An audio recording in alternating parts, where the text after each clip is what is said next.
Hello everybody and welcome to Not Just a Mum.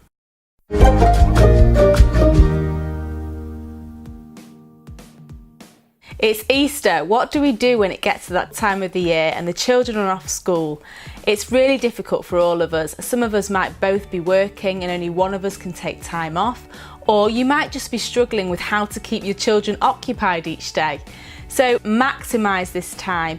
Usually the children are really busy, they come home from school, you're making tea, they've got homework.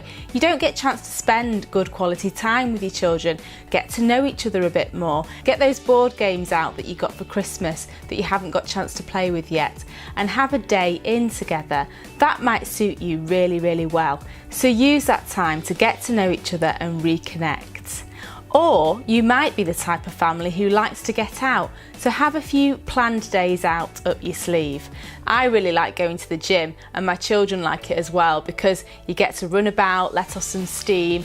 Check out your local gyms and see what's going on at the gyms near you. I know for a fact that David Lloyd are doing an offer at the moment and they're a really good gym that have got lots of facilities. So if you're the type of family that likes to be fit and be active, go and see what's on offer at your local gyms. You might also want to check out the local National Trust Park. We like to go to the local National Trust Park because there's so much to do. It's a really fun day out. They've got indoor stuff, outdoor stuff, animals. They do charge for car parking, so use it as a chance to exercise, go in your shed, get your bikes and cycle there. Thirdly, you might be the type of family that likes to do things like arts and craft. I know that my daughter loves that. So go and see what's going on at your local church. You'd be surprised, churches do some really good fun activities and they're very festive as well, getting you ready for Easter. It's really good to get to know the people in your area and in your community and engage with community projects that are going on at the church. So go and see what's happening with the run up to Easter, especially that Holy Week with the run up to Good Friday. There's probably things like messy church or just afternoon craft days.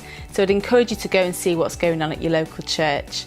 The fourth thing is go and see what's happening at the garden centre. We've got a really good garden centre near us that's got an indoor play area and an indoor sandpit. It's also got mini golf. It's actually probably one of the best garden centres that I know about, but I know that there's lots of other garden centres that often will have play areas, or they'll have festive craft activities that the children can do.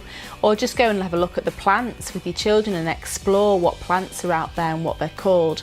Do a little mini project and get your pen and notepad out. Be creative and see what you can get your children to do. My fifth tip is about food. Kids love to eat out and a lot of fun can be had around the dinner table, but it doesn't have to be expensive.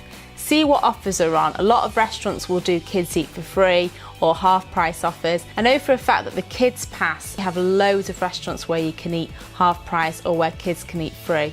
I'll put the link below for that in the description, so have a look to get some more information about that pass. So that's all from me today. Whatever you're doing, whatever your budget, you can always have fun. Happy Easter and make the most of your time together as a family. If you like this channel and want to receive more alerts, then hit the subscribe button, comment below and give me a like. See you next time.